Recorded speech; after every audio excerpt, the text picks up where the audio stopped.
Well, good morning, ladies and gentlemen. Thank you very much for kind introduction. It's my great pleasure to be here together with such a distinguished panelist. Well, G1 Global 2024 just started, and it's a morning. You have a lot of energy, so please make use of that energy for a lively discussion. But I'm very impressed this morning again. Hori-san was really energetic and very fine. One reason will be your basketball team won last night, right? Robots, right? And but anyway, well, in Japan, well, a snap election is going to be held toward of this month, and tomorrow election campaign is going to start. So today is the day before, so you can say anything, even if it's politically incorrect. Okay. So I really expect a very lively discussion. This session is dealing with a very difficult topic, but very important topic, geopolitics.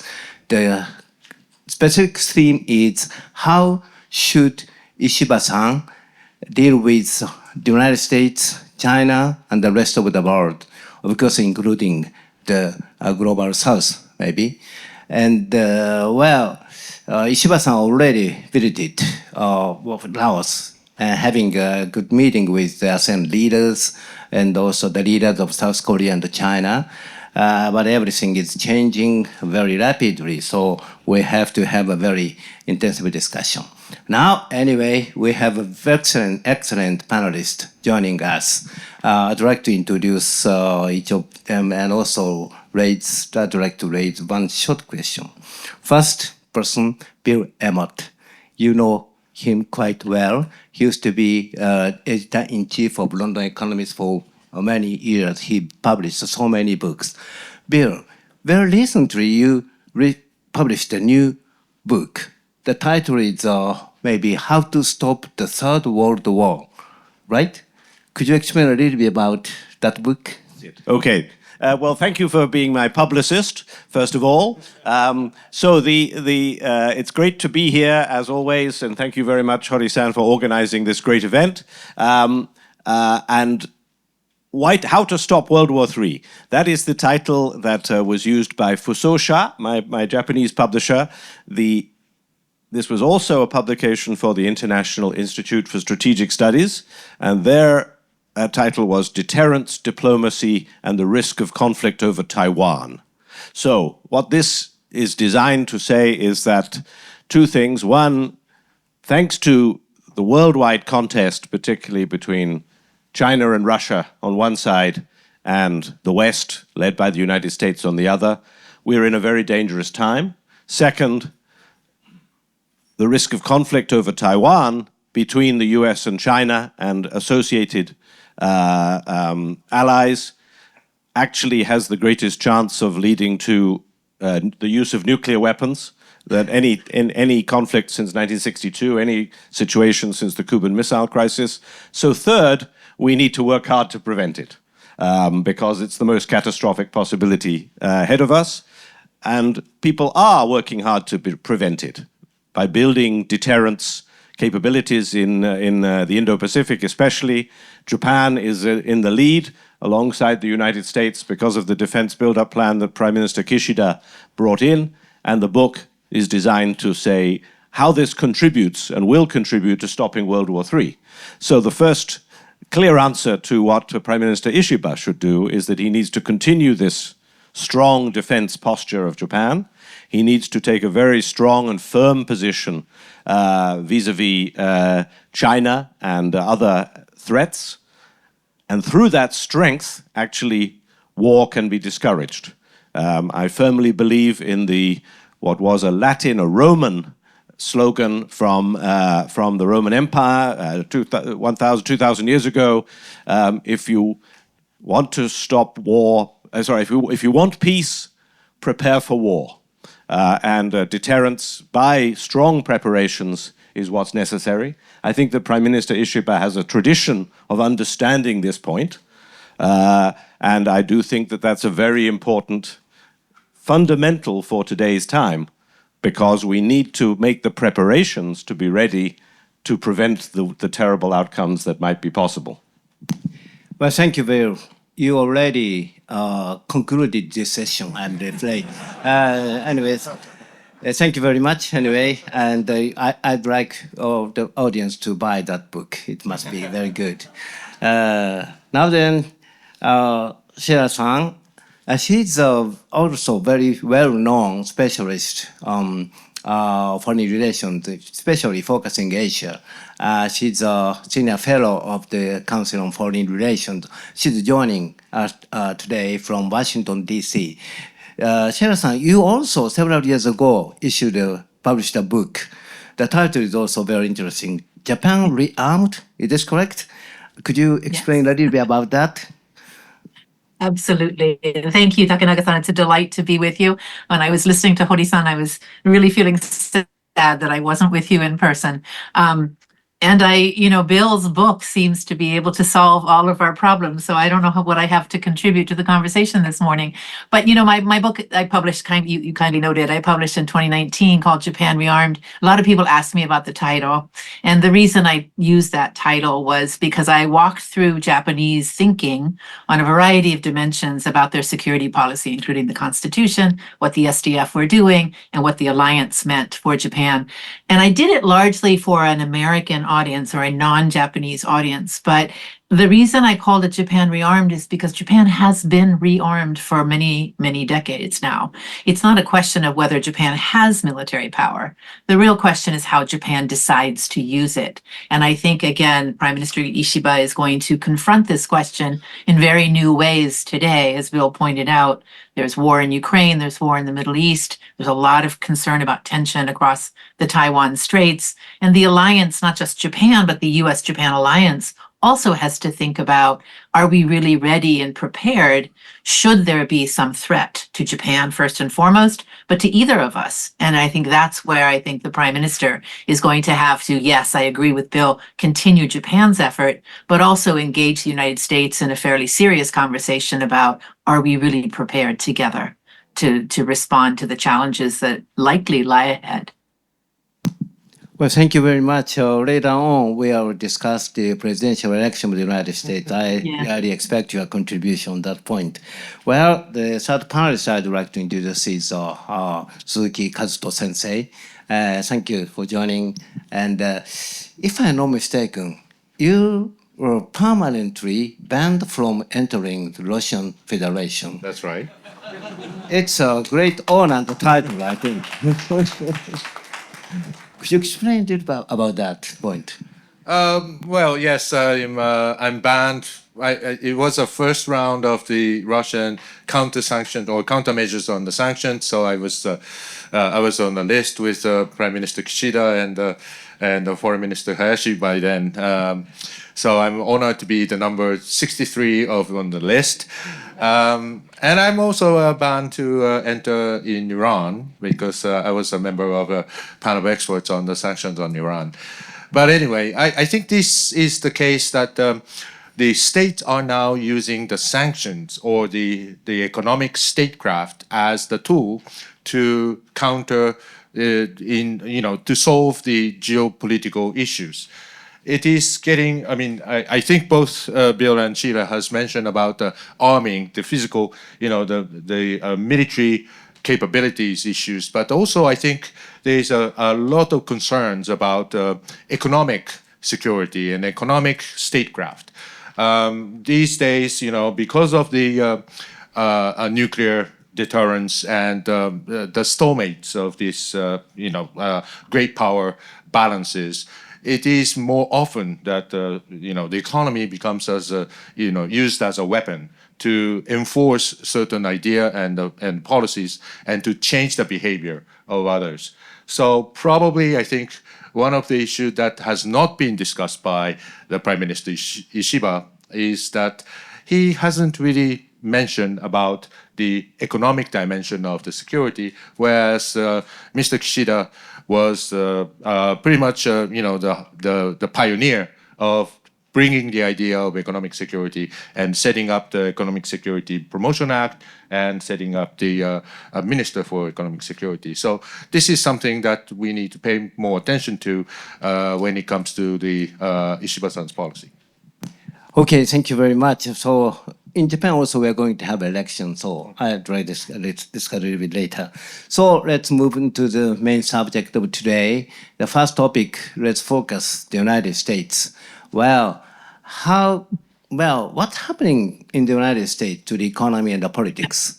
It seems to be a little bit messy. And of course, the United States is one of the most important countries for the world, for us also. And so how should Ishiba-san establish the very stable relationship with the new administration of the United States? Who will become the president? No one knows. So, Sheila-san, could you start discussion on that point? Oh, I'll try. So we will have a new president in 2025.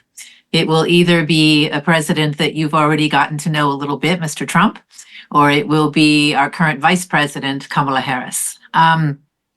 So, any Japanese prime minister has to develop a relationship with the American president. It's part of our relationship. It's not something that's in the past been something that your prime ministers couldn't do. Some relationships seem to have been smoother than others, but the reality is we have an alliance that both of our countries fundamentally rely on. I think if you're asking me to give a prognosis for how well Mr. Ishiba might do, I think there's going to be, at least in the foreign policy and alliance policy realm, if you have a Harris-Waltz administration starting in January, you'll see a lot of continuity in the way we approach not just the US-Japan alliance, but our alliances in general. And I think you'll see, for example, a continuity with the Quad. You'll see the continuity of emphasis on the trilateral US-Japan-South Korean relationship. And absolutely, you'll see a continuity with our relationship with NATO in support of Ukraine. Should we have Mr. Trump as our president in 2025, there will be some discontinuities. And I think that's important for you to recognize. And Ishiba-san will have to think about how he wants to proceed. So start with NATO and Europe first. It's very clear that a President Trump will want to reduce and, in fact, end U.S. support for Ukraine.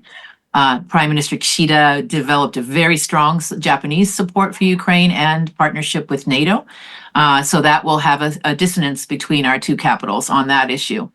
The US-Japan-Korea relationship, of course, I'm not sure how Mr. Trump is going to approach that trilateral, but it won't be at the top of his list. And then, of course, the US-Japan alliance, we should expect trade and burden sharing to be the primary focal points for a Trump administration. We can talk more about the details if you'd like. Well, thank you very much. I'd like to raise one assumptive question. If Mr. Trump is elected as the President of the United States, if he raises the tariff rate even for the Japanese product or not? This is one first question. The second one is, some people say, if Trump is elected, he will withdraw U.S. troops from Korean Peninsula, and this will have a very serious impact of East Asia. What do you think of this point? On the first point, and I'm sure Suzuki-san and Bill probably have a thought on this as well, but I think we should take Mr. Trump at his word. During his rallies, during his interviews with the press, and in conversations, obviously, with the team that would join him in an administration that would work on trade, I would expect within the first 100 days, he will be putting 60% tariffs on China and either 10 or 20% tariffs on everybody else.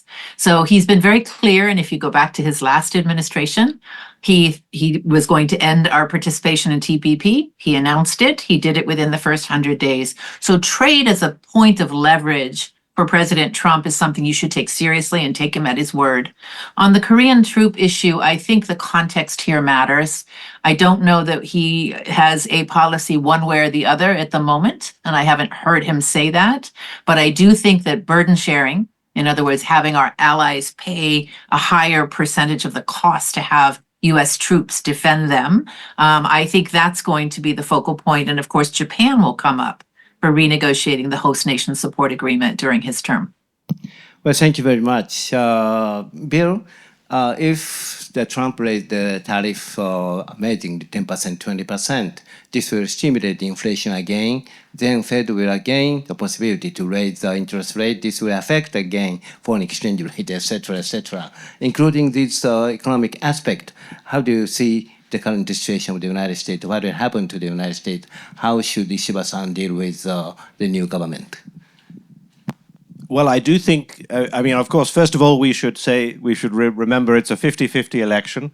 We've got a 50% chance that, on the basis of the opinion polls, that it will be President Harris rather than President Trump. So let's not get too gloomy about trade yet.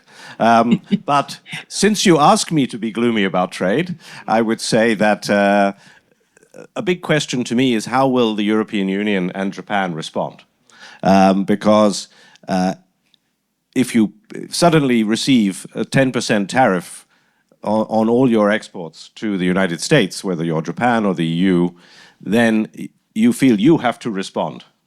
Now, you will probably, first of all, try to respond by negotiating, by trying to say, come on, you don't really mean us. You're just thinking about China. Let's talk about it and see if we can mitigate it. But I definitely think that if that doesn't succeed, especially if it's aligned with a total withdrawal of support for Ukraine, and therefore a throwing of the issue of Ukraine fully onto the European policy, European budget, then I think the European Union will be bound to respond with an increase in tariffs to match the US tariff, almost certainly. It's not just going to be a question of bourbon and Harley Davidsons. It's going to be across the board. And then Japan has to respond as well. So we're in a trade war situation, which is a paradoxical position when you're geopolitically wanting to put up collective security in political terms, in defense terms, and you're having a trade war among yourselves. So I don't know how this will play out. The American economy is strong. I mean, that is the other paradox of it, putting on a 10% tariff at a time when the US is at full employment and actually is a soft landing, very, very amazing cycle so far. I think that an early question will be whether this 10% tariff actually drives America into recession, which it may do, depending on what other policies are done. There's very little room for further fiscal maneuver in the US because Biden has run a big budget deficit. So there's the room to spend more is not there. And also what happens to the dollar.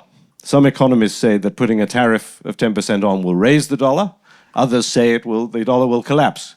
That just tells you never to believe economic forecasts about these kind of things because the currencies are too uncertain. What it will be a highly volatile economic and political situation. Yeah, but the key background is the US economy has been remarkably strong during this time. It's Europe that's been much weaker, Japan that's been much weaker. We have the problem more than the US. One additional question, Bill. In the Davos meeting last year, Larry Summers appeared, and he said, we are shifting from trade war to subsidy war. Subsidy war, they are providing, including Japan, right now, subsidies. There's no rule. WTO rule disappeared, etc., etc. But do you have any comments on that? Well, I think he's right. The Inflation Reduction Act and the CHIPS Act set off a battle of subsidies, there's no doubt about that, between the US, Japan, and the EU. The EU had its Green New Deal subsidies and the recovery, Next Generation Recovery Fund, which were similarly subsidies for a lot of activities. Japan has not been in such a good position to respond, but it's right, we have had subsidy battles. Now, the good news about subsidy battles is that in the end, the money runs out. In other words, the US and Europe and Japan both have very high sovereign debt levels, so that the prospect of a next round of subsidy battles depends on the ability to borrow the money, and I think that will be problematic if you in these circumstances. So, to me, the subsidy war is temporary because the money runs out whereas a tariff war could be permanent. Well, very interesting point. Thank you very much. Suzuki-san, thank you for waiting. The United States, especially I'd like to you focus the relationship between the United States and Russia, etc. Maybe you have a lot of information about that. Of course, you can freely discuss about it, including this issue. Please. Well, of course, with regard to the relationship with Russia, the support in Ukraine is going to be a key issue. Again, this is similar to the subsidy war.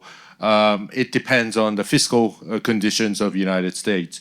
But at the same time, if you look at what happened in Middle East, the United States keep supporting Israel. And I think there's some sort of a double standard in not just about the U.S. commitment to the engagement of war and all these ethical questions with regard to the support, the U.S. support on both Ukraine and Israel. But at the same time, I think it's a question of priority. Whether United States is going to prioritize the support of Israel and instead of Ukraine, then the situation in Ukraine will be quite different from what we see. And especially when Mr. Trump came to a White House, then the things get more serious because the cozy relationship between Mr. Trump and President Putin, and also he has less interest in investing in the support in Ukraine. So that would change the whole dynamics of as a result of the November 5th. And I don't know what will be the consequence of that, because I think that would undermine the credibility of the U.S. commitment and the U.S. foreign policy, and that would not just about the trade issues, but also about the U.S. being as a sort of a leader or anchor to the international order will be terminated, even more than it was in the first term of Mr. Trump's presidency. Well, thank you very much. I'd like to continue the discussion on the United States, but I have to shift to China this time. Well, in Japan, sometimes we use the term China risk. The Japanese economy is now slowly, steadily recovering, but one risk factor, if any, will be China. The growth rate of Chinese economy has been declining at 4%, 5% level. Still, it's much higher than that of Japan, but they're carrying a huge amount of non-performing loans in the banking sector, etc., etc. And how can we strengthen its strategic mutually beneficial relationship? It's very difficult. Strategic mutually beneficial relationship, 戦略的互恵関係. How can we strengthen these relations with China?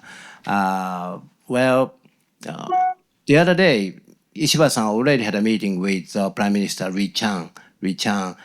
So could you start them from Suzuki-san giving comment on the relations on China? Well, relationship with China is very much awkward for Mr. Ishiba. On the one hand, he wants to make this strategic, mutual, beneficial relationship, but I think he hasn't really formulated his idea of how to deal with China in a security term. He has mentioned about the Asian version of NATO while he was outside of his office, and he was pretty much interested in establishing the sort of a alliance outside or to counter the Chinese military forces.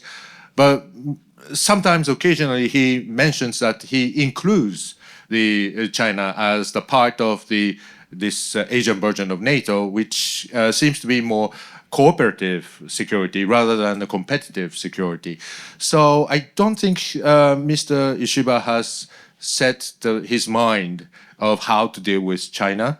And I think this would, I think there are a lot of rooms for Mr. Ishiba to improve and change his position towards China, and especially given the economic downturn of China, there are on the one hand, there are opportunities for Japanese companies to withdraw or to alter its China strategy, so that in terms of the economic security and the supply chain resilience, the Japanese companies will have an advantage of having an opportunity to diversify its supply chain and the market strategy.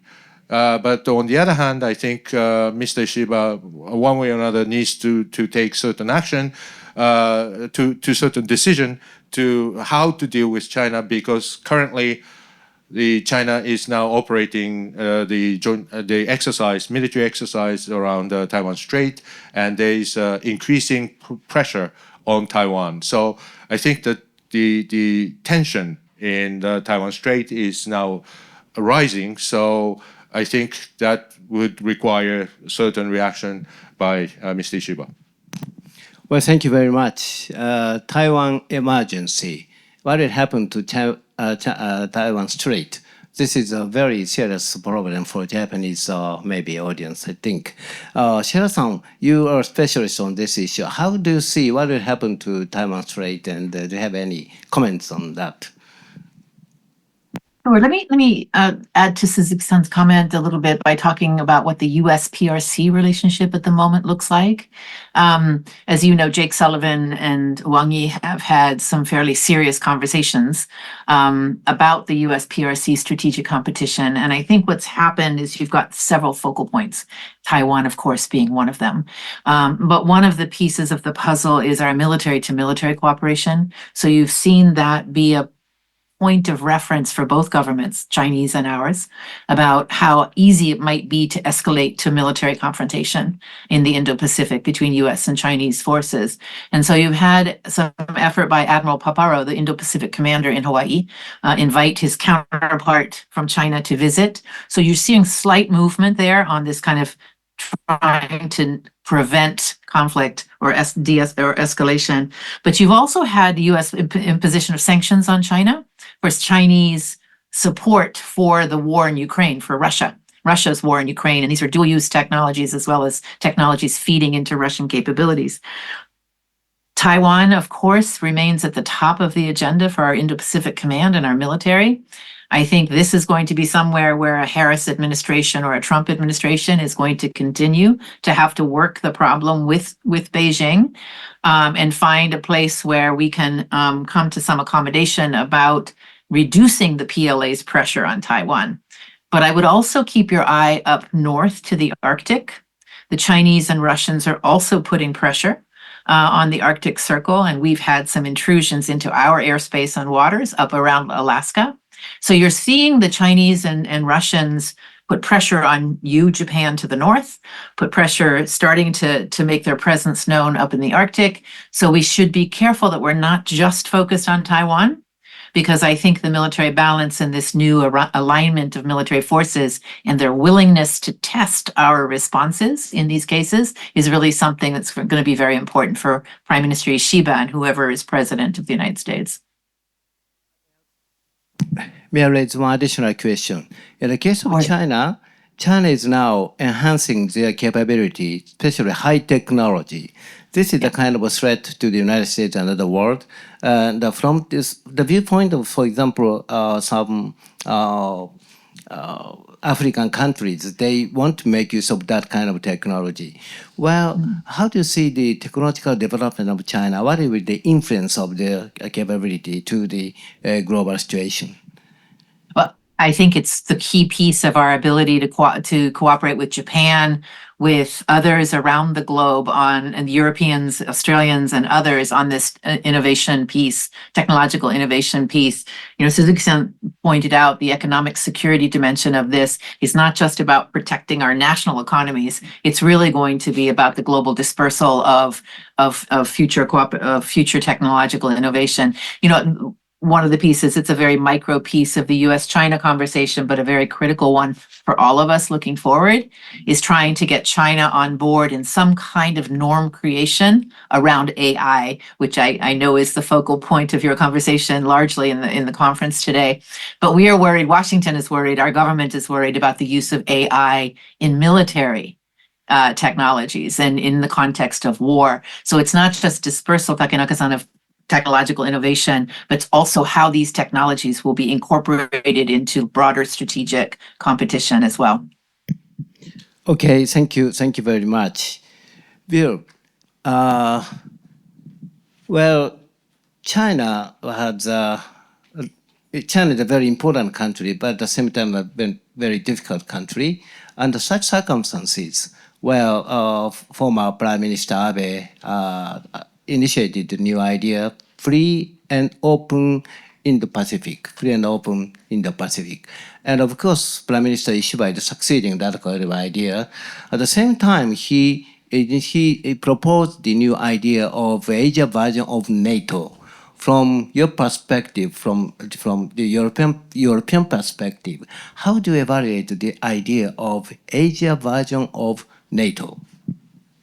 Well, I think the first question about this idea is to ask Mr. Ishiba, what does he actually mean? Because none of us know, probably including him, is my guess. What do I think it means? I think it means not a treaty-based organization like in NATO, because if he went around the Indo-Pacific and looked for people who were willing to sign on to treaty-based obligations, he would have a pretty empty notebook, I would say. He would not find countries beyond Australia, beyond the obvious easy ones, to sign on. So there is no market for an actual NATO. But collective security is a different question. And making minilateral security arrangements together, there is a potential for this. And by the way, I think that we can put it alongside an economic fact. And let's be positive now. We've been very gloomy because of geopolitics. But the reality is that now China's growth has slowed, but the growth of Southeast Asia, the countries around China, Indonesia, Vietnam, the Philippines, Malaysia, is now much faster than China. And now the pace of growth is being set by the other countries in the region, and of course India, not by China. This gives an opportunity diplomatically and economically to Japan to be a supportive force with business and with public investment for that economic growth, which is partly diversification of supply chains, but it's also it's their turn. They are the countries that have the catch-up opportunity within the region. And this gives a security option as well, because alongside economic ties, Japan can build the ties it's already doing with the Philippines, supplying Coast Guard ships to the Philippines, providing overseas security assistance to the Philippines, and perhaps to other countries in the region. So alongside collective economic growth, so can come collective security development. I don't think it will come in the form of treaty-based obligations, but close relationships that often is about providing some technology and some equipment, like the ships to the Philippines. I think there's a great potential for that. Well, Ishiba-san, as a kind of opposition in the ruling party, has been very freely talking about the policy idea, but very recently, since he took office, he has been changing his idea a lot. So in that sense, we should forget about this term, the Asia version, or how to modify that? Do you have any idea? Yeah, well, I suppose another reality, which if you could ask yourself, what will other governments think about this proposition? The honest answer is that before taking it seriously, they'll look for two things. One, what does he mean? Which we think probably it's going to be played down. But secondly, how long will he remain Prime Minister? If they think he's a 1-year or 2-year Prime Minister, they can forget about it. If they think he's a 3 to 5 year Prime Minister, take it seriously. Thank you very much. It's the the day before the election campaign. That I really welcome. That's, Suzuki-san, dozo. Well, I just wanted to add that, yes, the idea of Asian version of NATO doesn't, I mean, whatever it seems, I think it is going to be closer to what is called the lattice work of the network. Well, that's the network of the Security Alliance, not just between the United States and others like United States, Japan, United States, South Korea, United States, Philippines, but Japan, Philippines, Japan, South Korea, Japan, Australia. So this becomes as a lattice work. And I think this is more like closer to what Mr. Ishiba said. And I think this is an idea, it's already been there. Mr. Jake Sullivan has mentioned about this, and I think it's been a sort of a framework of the Security Alliance today. So I think it, whether to go beyond the just a simple cooperation, I think there will be a bigger question remains about, to what extent that we do collectively. But other than that, I think the framework is already there. Well, thank you very much. Let's focus what happened to his idea, because in the current cabinet, many former defense ministers are appointed to the important position. Ishiba-san, former defense minister, is the prime minister, and Iwaya-san became the minister of foreign affairs, and Nakatani-san became the defense, and also Onodera-san is the chief of the policy committee of the ruling party. So this is a kind of defense minister cabinet, right? So let's focus on this point. Now then, I'd like to discuss a little bit about the global south, including Middle East, India, especially India. Last week I was in Delhi, and in this conference, Prime Minister Modi also mentioned they are now very optimistic about their future. They are very kind of hawkish idea on that. But do you have any comment among the panelists? I appreciate anyone comment on the Japan Ishiba-san deal with the global south. In Davos meeting so far, multilateralism, this term was very popular. Now they are changing multipolar global system. And maybe Japan can access each pole maybe relatively easily. We are belonging to G7. We can have a very good relations with India, etc., etc. So do you have any comments on the suggestion, the even policy proposal to Mr. Ishiba on this point? We'll start. Bill. Okay, I'll say, I mean, the main way I'll summarize it as well is that, if you are in America or in Europe, often you will see the word deglobalization being used, as if deglobalization is disappearing. And that's because in our politics, globalization has become a negative term. However, the old word of Bob Solow, his slogan about computers was, you can see the computer age everywhere except in the productivity statistics, right? That was his thing about computers. Today, you can see deglobalization everywhere except in the trade statistics. Trade is still growing. Why? Because the global south exists. In other words, it's not a third place somewhere far away. Actually, the point is that our trade relationships are absolutely multilateral. And there are a lot of nodes of growth in trade and connections, including in Southeast Asia, as I emphasized earlier. I think that's a great potential diplomatically and economically for Japan, but also relations with India, very important, leading trading nation now for the future. And of course, Africa, many countries are growing quite rapidly. So I think that Japan needs to show itself as an absolute campaigner for open trade and the rebuilding of the World Trade Organization especially, but any substitute organizations for boosting trade and the flow of trade for countries all around the world. And maybe there's a slogan alongside free and open Indo-Pacific that Mr. Ishiba and his team could come up with, that is free and open trading world, or free and something. But anyway, his advisors can come up with a good slogan, I'm sure. Okay, thank you. you have some Right. comments? Yes. Okay. So just following what Bill says, I think one thing that we need to remind ourselves is that there is a growing tension between the global South and the global North, and I think during the Kishida administration, the G7 Hiroshima summit, he tried to establish Japan as a bridge between the global South and the global North, but it was not really the.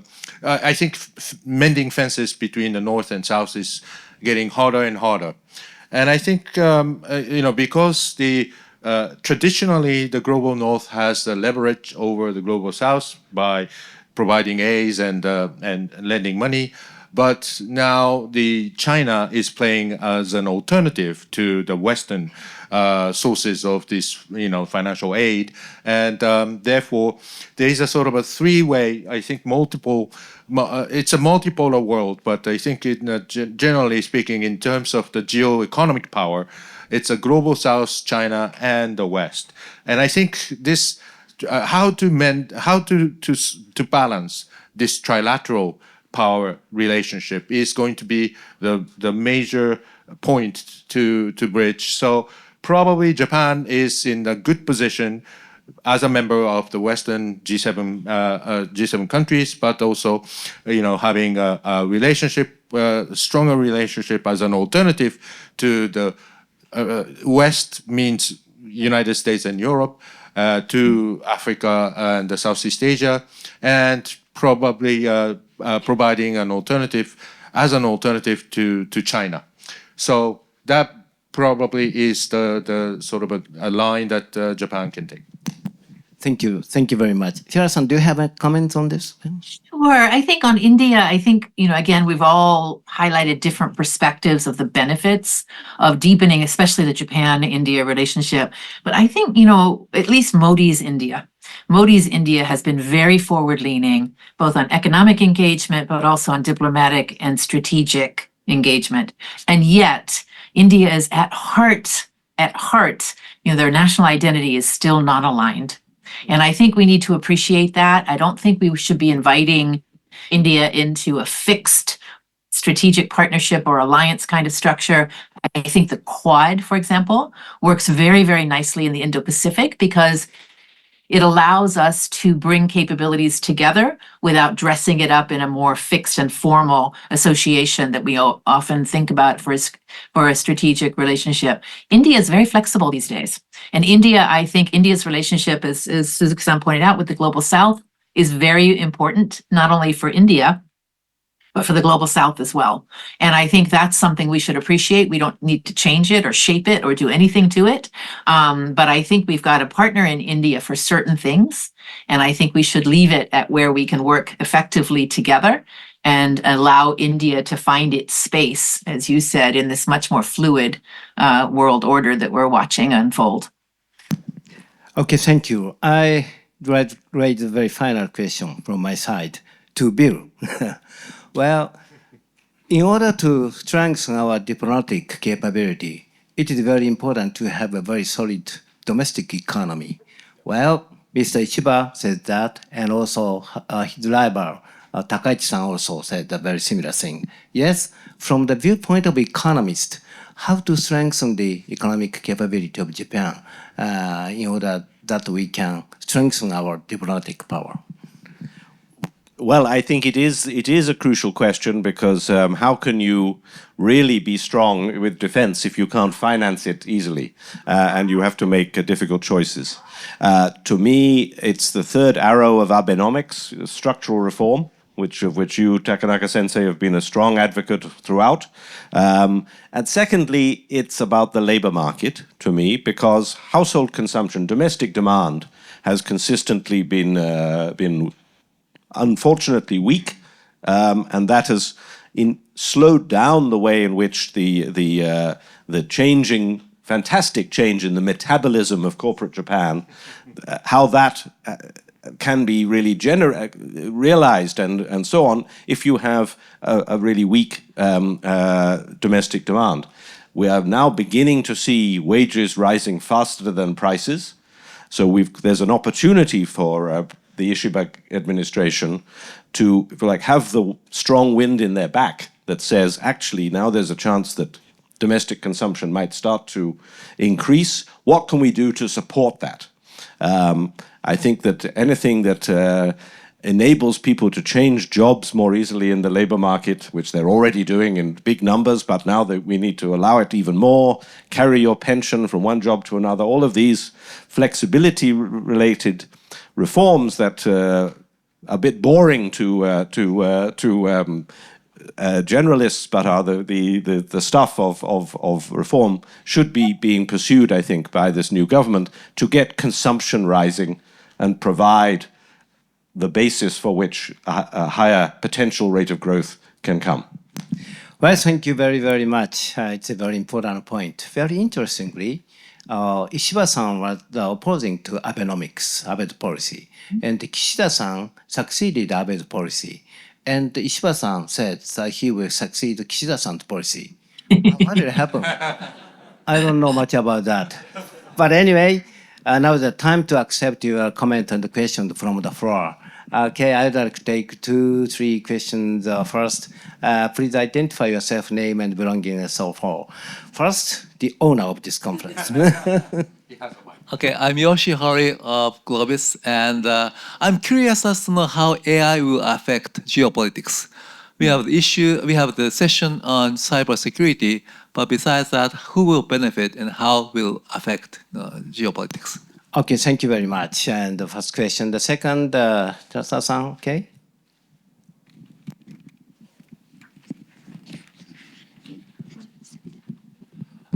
A question about Taiwan Strait, and this question goes to Sheila. Could you raise your name? My name is Tatsuya Terasawa of IEJ. My question is about Taiwan Strait. As being discussed, deterrence is very important, but that requires U.S. engagement in Taiwan Strait. We know what will be coming under President Harris, but if there should be President Trump, how would the U.S. engagement in the Taiwan Strait develop? And how can we get the U.S. under President Trump to be engaged in this Taiwan Strait? Thank you very much. One more question. That lady. Hello, Christopherson, Total Energies. Sorry, green tag. I'm new to the community. Thank you for welcoming me. My question is on the new members of the BRICS, either the actual ones or the ones who have asked to be able to join. What's the geopolitical analysis that you draw from that? Thank you. Okay, thank you very much for raising very important questions. Later, okay, I'll accept Anna's question. And who will respond that? The technology, especially AI? So the first question about AI and geopolitics, there are a couple of dimensions that AI will play a role in the geopolitics. It will enhance the military capability exponentially. For example, what happened in in Ukraine, the Ukrainian forces is much more inferior to the Russian forces, but still they are capable of fighting because of the support of AI from the United States. On the other hand, I think there is a question of the technological hegemony. Who is going to take the standards? Who is going to be the major players or the provider of the services? AI is not just an algorithm. I think it's a system that associates with the whole network of services, and I think the important part is that who is going to own the ecosystem. So I think in that way, there is a national competition between states, and especially between the United States and China. Especially in that regard, the relation with China will become very important, crucial issue. Okay, to the second question. Okay, Sheila, could you? Oh, Taiwan. Taiwan, yes. Taiwan. I just wanted to, on the AI question, I think if the United States and China cannot come to some understanding about the application of AI to military technology, I am very nervous about the world that we're going to see ahead of us. So stay tuned on that one. On Taiwan, Terasawa-san, I believe, it depends on what you mean by engagement. I wouldn't. The question of Taiwan, of course, is preparation. Are we ready? Should there be a challenge to Taiwan? Are we capable of acting in concert, not just the United States alone, but with Japan and with others? Because I don't think this is a US only scenario. I think it's definitely going to depend heavily on Japan's willingness to assist, but it will also depend on other allies as well. I don't know that I am as sanguine as you seem to be about what we know about a Harris administration's response. I do believe there's continuity, but what I'm bringing up here is much of this is going to be very scenario dependent. And I don't think we should take for granted any US administration's response, because we don't know how and when we're going to have that kind of contingency. And so I think what we need to be doing now, and what I believe Ishiba-san and whoever is president in January will want to do, is talk about, are we ready? What is the scenario or scenarios multiple? And what capabilities can we bring? And what levels of cooperation are we willing to bring to the table as well? But I think we can envision a Taiwan scenario in multiple different ways. And I think the US response will depend on how it emerges. Trump, I am not 100% sure what his position is himself. I do know that many of his advisors, including Mr. O'Brien, who wrote an article in Foreign Affairs called Peace Through Strength, a Reagan slogan. That's the way in which they will approach it. But I don't know if Mr. Trump himself would like to apply military force to the defense of Taiwan. And that'll be very important. Well, thank you. Thank you. Bill, you have some comments? Yes, I'll just add on, reinforcing very much what Sheila said about Taiwan. I think, the key reason why consider the current situation dangerous is because there is a lot of political inconsistency in the system. In other words, there's a lot of room to doubt who will take part, what their attitude will be, and that's crucial to deterrence, having the psychology of understanding what would happen if you take an action. And if China thinks there's doubt about whether the US, whether the occupant of the White House, whoever they are, would actually respond, then that may encourage them to act. So I think this is the key question. Political consistency is what we need. But more positively, perhaps, let me connect together AI and membership of the BRICS. I think that technology is the big force of globalization still. So definitely AI and in military applications is going to be very important in geopolitics. But more generally, AI is a great force for globalization. Frankly, everyone can use it. Everyone can be part of it. Everyone can. It's a great equalizer, just like all the previous generations of information technology. Tom Friedman said the world is flat.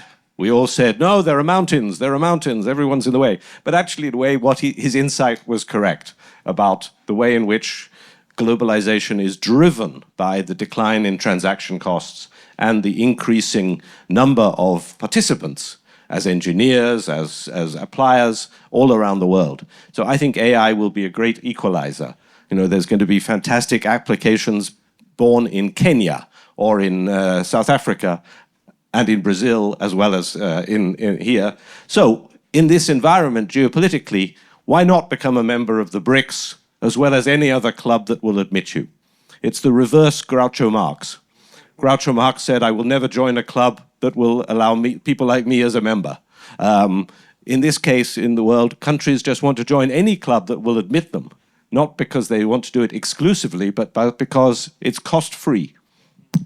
Well, thank you very much. One worry as an economist is, in the midterm or long term, AI will create some unemployment problem. And so we need some, scheme for the safety net. I would only add, as an economist, what we know is that it will create an inequality problem. Yes. We know that it produces a more diversion in income between the skilled and the unskilled. Right. What we don't know is that it will create an unemployment problem yet. Whereas I think that AI might replace people like me, but more likely it'll just drive down my income. Okay, thank you very much. So thank you for waiting this question over here. This right, yes. Thank you very much. Tatsumas from Kaishi University in Niigata. I have a question to Professor Suzuki, straightforward. I have a friend in US military, and he said he can't imagine any situation his men will shed blood for Taiwan. So what is the instinct of US actual engagement? What if may happen? Thank you. Okay, thank you very much. And second, yes, please. My name is Kaji from Cinnamon AI and Hitachi. Given that Peace Award, Nobel Peace Prize was awarded to the Hidansha, Nihon. So this fact is going to influence to the discussion between nuclear weapon abolishment and nuclear deterrent. So how do you observe the discussion between US and Japan is going to be changed according to this fact? Okay, concerning the time constraints, I'm sorry, this is the final question over here. Okay, so thank you very much. My name is Masami Doi. I'm a managing partner of the Korea of Tokyo. I have a question to Suzuki-san, Suzuki-sensei. I agree with your idea. The tension between South and North is now rising. The reason is, I think, maybe investment decreasing from North to South because of the reshoring or decoupling or de-risking. So if it continues, I don't think situation will be better. So I'd like to ask you, what is the basic reason why the tension is now rising? If we could stop it, Kishida-san, of course, try to become the bridge. But if to stop it, what is a good solution for that? Thank you. Okay, thank you very much, Suzuki-sensei. Well, thank you very much for your questions. First is, does American shed blood for Taiwan? Probably, I think you should ask Sheila on that. I do believe that the United States has a commitment to defend Taiwan. And I think there will be an opportunity to make a decision that it should, in order to maintain the balance between the United States and United States and China. But to what extent that the United States is commit to the defense of Taiwan, I don't know. I mean, it may be a case of the like Ukraine, just supporting on arms or sending troops. That will be a decision of the next president of the United States. In terms of the peace prize, no, the Hidankyo was a very, I think that was a message towards the Russia, which is using nuclear threats against the West and Ukraine. So I think Nobel Peace Prize or the Norwegian Parliament has sending a very strong political message. How to stop the investment to North and South is almost impossible as long as Bill said, the globalization continues. It's going to be very tough to intervene such an investment, and especially during the course of the discussion on the resilience of the supply chain, we need to have more investment in the global South. So I think the empowerment of the global South continues, but I think what we need to do is not to prevent, but to accommodate with that situation and try to establish a good relationship with the countries of global South. Well, thank you very much. Sheila-san, could you raise a short Sure. comment? I'll be very brief. I'll comment on the Taiwan and on the nuclear piece. I just as a point of conclusion, we are referencing scenarios and ideas that I think it'd be really useful for us to look at in a fresh way. So the Taiwan relationship with the United States, of course, is based on our Taiwan Relations Act. We will help Taiwan defend itself, but we do not have an Article 5 or a security treaty commitment with Taiwan. So as I said earlier, whoever is next president of the United States will have to think very, very carefully if we really want today to go to war with China. This is not a local war. This is a major power war with China. And so when we think about the Taiwan contingency, we have to be very clear about what we're actually talking about.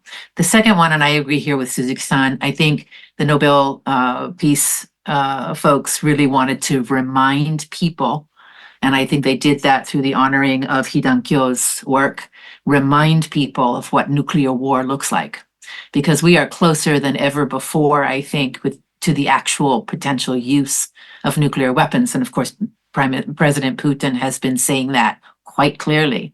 So I think we're in a new world. These ideas have been running around for half a century, but we need to take a fresh look at these ideas and be clear-eyed about what we're actually looking at. So President Ishiba and whoever is my president in January, we'll need to have a very serious conversation about the future of our relationship and what what kind of world we want to build together. Well, thank you very much. Time is almost up. So, very finally, Bill, could you read some comments concluding this session? Well, I agree very much with what Sheila said. I think we have to recognize that we are in a very, very dangerous situation. We need strength, but also dialogue to be able to handle that situation. And let's not forget Iran. Iran is a nuclear threshold state. Iran's had a terrible year diplomatically with terrific losses in terms of its power in the region. The likelihood that it moves further towards a nuclear capability has to have increased. So we're in a dangerous time, but let's stay positive. Technology, globalization, the opportunities are great. That's why we have to prevent this kind of conflict, because the opportunities ahead of us are so positive. Well, thank you very, very much. The conclusion anyway, if any, will be everything can change, anything can happen. But anyway, November the 5th and October the 27th, we are going to have a very important election. Let's focus that. And please enjoy the remaining day. Thank you very much. Please raise big hands.